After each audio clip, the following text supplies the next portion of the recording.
So, balik lagi di channel Bahas Bola. Nah guys, kesempatan kali ini kita akan membahas 4 pemain Indonesia yang dari cedera parah guys. Cedera merupakan hal yang tak bisa dipisahkan dari seorang olahragawan.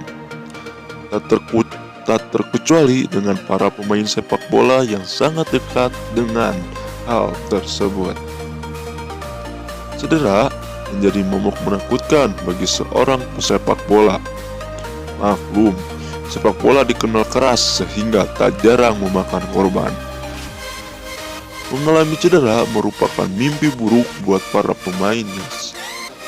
Cedera tersebut bisa mulai masalah pada otot, robek otot, hingga patah kaki. Tak jarang ada pemain yang harus mengakhiri karirnya karena tak kunjung sembuh dari cedera. Selain itu, juga ada cedera yang bakal terus menghantui karir sepak bola karena bersifat kambuhan. Hal ini pula bisa mendampak terhadap karir sang pemain. Ya tentunya, rata-rata klub enggan mendatangkan pemain dengan riwayat cedera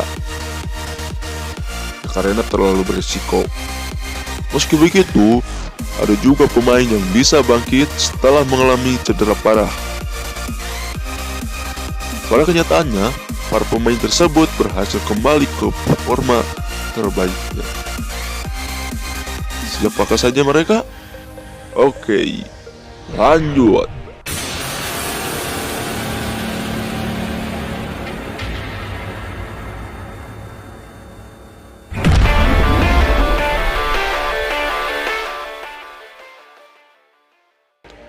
Oke guys, di posisi pertama ada striker alias striker sayap ya, atau sayap Persib Bandung, yaitu Zulham Zamrun.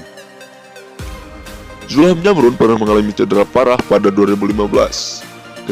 Ketika itu, Zulham mengalami robek pada bagian otot ligamen. Cedera itu dialami Zulham ketika membela Persib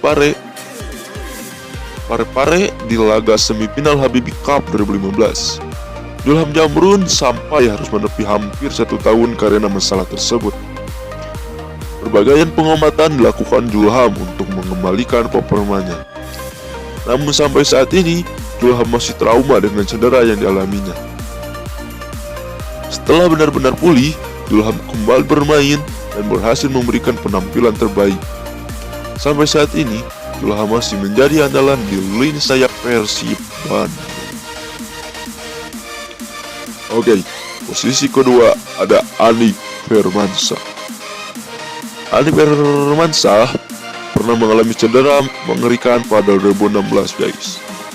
Cedera itu didapat Andik ketika membela timnas Indonesia pada leg pertama final Piala AFF 2016. Ketika itu, Andik mengalami berbenturan dengan pemain Thailand.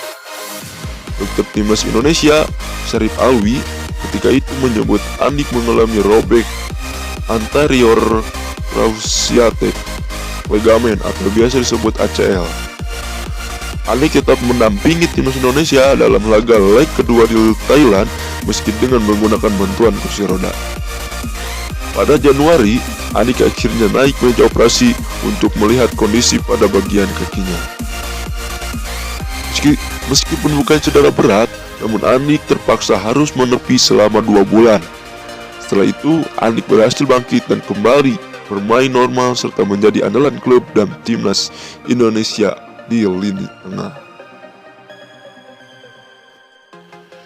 Oke, selanjutnya ada penjaga gawang Persija Jakarta, yaitu Andritani Ardiansyah. Kiper Persija Jakarta, Andritani Ardiansyah pernah mendapatkan pengalaman buruk karena mengalami cedera. Nasib sial itu dialami Andritani ketika bertugas bersama timnas Indonesia pada PSSI Anniversary Cup 2019. Kiper andalan Persija itu harus ditanduk keluar lapangan setelah bertabrakan dengan pemain Uzbekistan Azizbek Amonov. Melalui diagnosa dari hasil komputer tomografi scan atau CT scan, Andritani diketahui mengalami retak tulang penyangga mata. Cedera tersebut membuat Andritani harus naik meja operasi. Setelah pemulihan, Andritani harus absen membela Persija Jakarta selama 2 bulan. Andritani kemudian berhasil pulih lebih cepat pada penghujung Juni 2018. Ia sudah kembali bermain untuk Persija dan berhasil membantu timnya meraih gelar Liga 1. Boaz Salosa bisa disebut sebagai pemain yang sering mengalami cedera parah. Pemain Persipura Jayapura itu hidung sudah 2 kali mengalami patah kaki. Cedera pertama yang dialami Boaz Salosa saat membela timnas Indonesia pada Piala AFF 2004. Ketika itu, kaki Boaz mengalami patah karena ditekel pemain Singapura, yaitu Bahi Haki Haidar. Namun, cedera tersebut tak lebih mengerikan dari yang kedua, dialami Boaz Salosa pada tahun 2007. Ketika itu, Boaz mengalami cedera parah pada bagian pergelangan kaki kanan saat membela timnas Indonesia dalam laga uji coba melawan Hong Kong. Boaz akhirnya harus menepi selama 10 bulan karena cedera tersebut. Sampai saat ini, Boaz Salosa masih aktif bermain dan memberikan penampilan terbaik sebagai satu dari sejumlah penyerang berbahaya yang ada di Indonesia.